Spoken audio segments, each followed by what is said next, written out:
Hello student, आज का जो हमारा टॉपिक है वो है हाइट एंड डिस्टेंस। ठीक है, तो जैसा कि आपको पता है कि हम लोग इस समय हाइट एंड डिस्टेंस पढ़ रहे हैं, जिसमें हमने आपको 2 से 3 वीडियो प्रोवाइड किया है। तो आज जो लिए हैं हम क्वेश्चन, वो काफ़ी इम्पोर्टेंट है और इसके एग्ज़ाम में आने की पॉसिबिलिटी ज़्यादा है। और 2 से 3 क्वेश्चन है और सबके टाइप अलग अलग हैं। ठीक, तो आप लोग इसे ध्यान से देखिएगा और अगर कुछ भी आपको समझ में नहीं आता है तो आप कमेंट बॉक्स में ज़रूर बताइएगा। ठीक है, तो पहला क्वेश्चन हमारा है कि 20 करड़ी में 3 मीटर ऊंचाई वाले एक नदी के पुल से एक नाव का अनुमान कोण 30 अंश है। यदि नाव 2 मीटर प्रति सेकेंड की चाल से चल रही हो तो बताइए कि कितनी देर में नाव पुल के नीचे पहुंच जाएगी। ठीक है, तो देखिए कह रहा है कि 20 करड़ी में 3 मीटर ऊंचाई वाले एक नदी, ठीक है, के पुल से, यानी कि हमारा यहाँ कहीं नदी है। ठीक है, और ये जो है ये यहाँ क्या है, आपका ऊपर में है पुल। ठीक है, तो पुल जो है हमने मान लिया कि पुल ए है। ठीक, और उसकी ऊंचाई कितनी है, तो 20 करड़ी में 3 है। ठीक है, और कह रहा है एक नाव भी है, तो नाव तो नदी में ही रहेगी ना, नदी में ही चलेगी ना, तो यहाँ हो गई नीचे नाव। ठीक, अब कह रहा है नाव और जो पुल का अवनमन कोण है वो कितना है, 30 अंश है। तो देखिए यहाँ ये है पुल और ये है नाव, तो इसका जो अवनमन कोण बनेगा वो देखिए यहाँ कितना बनेगा, 30 अंश बनेगा। अवनमन कोण क्यों, क्योंकि पुल ऊपर है, वहाँ से देखा जा रहा है, और जो नाव है वो नीचे है। ठीक, तो अवनमन कोण ही बनेगा। अगर नहीं भी कहता क्वेश्चन में तो भी अवनमन कोण ही बनता। तो अवनमन कोण 30 अंश है, तो यहाँ हमने 30 लिख दिया।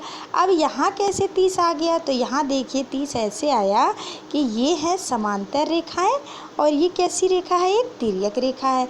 तो जब समांतर रेखाओं को तिर्यक रेखा काटती है तो एकांतर कोण, संगत कोण सब बनते हैं और सब के सब क्या होते हैं, बराबर। तो जब ये 30 है तो ये भी कितना हो जाएगा, 30 अंश हो जाएगा।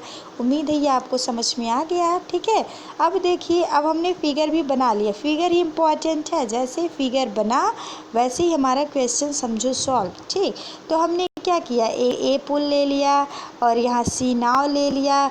अब ए और सी को मिलाया, यहाँ जो अवनमन कोण बन रहा है वो 30 अंश का बन रहा है। ठीक है, उसके बाद क्या देख रहे हैं, उसके बाद जो है ये ऊंचाई हमने लिख लिया कि ऊंचाई कितना है, 20 करड़ी में 3 है। ठीक है, उसके बाद फिर कह रहा है कि आगे क्या कह रहा था, चाल कह रहा था ना, तो चाल अभी अलग लिख लेंगे, बस ऐसे ही लिख लेंगे, चाल इतना है। ठीक, कह रहा तो बताइए कितनी देर में, कितनी देर में, देर मतलब टाइम, कितनी देर में नाव नाव पुल के नीचे, क्या है, नाव पुल के नीचे, तो यहाँ नाव है और यहाँ कहाँ पहुँचना है, पुल के नीचे। ठीक है, तो मिलाना पड़ेगा ना, तो ये हो जाएगा नाव जो पुल के नीचे कितनी देर में पहुँचेगी। तो देर कैसे, टाइम कैसे निकाले, जब हमें चाल पता है, दूरी पता चल जाए तो हम समय निकाल सकते हैं, समय बराबर दूरी बटे चाल से। ठीक है, तो हम सबसे पहले दूरी निकालेंगे कि ये जो नाव है ये पुल के नीचे आने में कितनी दूरी तय करेगी, आने तक कितनी दूरी तय करेगी। ठीक है, तो हम पहले BC निकालेंगे। ठीक, तो पहले सेंटेंस लिख देते हैं फिर BC निकालेंगे, क्योंकि अगर हम सेंटेंस नहीं लिखेंगे तो हमको फुल मार्क्स जो है एग्ज़ाम में नहीं मिलेगा। ठीक है, तो इसलिए बहुत ही इम्पॉर्टेंट है कि पहले जो है क्या लिखा जाए, सेंटेंस को लिखा जाए। तो सेंटेंस जो बनाया वही लिखेंगे। माना एक पुल है जिसकी ऊंचाई क्या है, 20 करड़ी में 3 है, तथा बिंदु C क्या है, एक नाव है। ठीक है, और पुल के नाव C का अनुमान कोण क्या है, पुल के नाव का C अनुमान कोण क्या है, 30 अंश है। अब देखो हमने ये लिख दिया, ये वाला जो कोण होगा इस कोण के बराबर होगा। कैसे होगा ये हमने बताया आपको कि समांतर रेखाएं हैं और एक तिर्यक रेखा काट रही है, इसलिए एकांतर कोण बराबर होंगे। ठीक, तो उम्मीद है इतना आपको समझ में आ गया होगा। अब आगे क्या करेंगे, देखो यहाँ ये क्या है, लंब है, लंब है ना, ये एक समकोण त्रिभुज बना। अब इससे काम होगा हमारा, ऊपर वाले से मतलब नहीं, ऊपर का काम खत्म। ठीक, अब ये हमारा क्या है, एक राइट एंगल है। अब इस राइट एंगल में हमें लंब क्या दिख रहा है, लंब दिख रहा है 20 कड़ी में 3 और आधार क्या दिख रहा है, BC दिख रहा है ना, और ये BC निकालना भी है। तो लंब बटे आधार किस में, कॉट में और टैन में होता है, तो टैन ले लेते हैं ना लंब बटे आधार, और कॉट तो होता है आधार बटे लंब, तो या तो कॉट लें या तो टैन, टैन ज़्यादा ईजी पड़ता है तो टैन ले लेते हैं। तो टैन 30 = हो जाएगा क्या, लंब बटे आधार, तो लंब बटे आधार मतलब AB बटे BC, यानी कि 20 कड़ी में 3 बटे BC, और BC का मान आ जाएगा।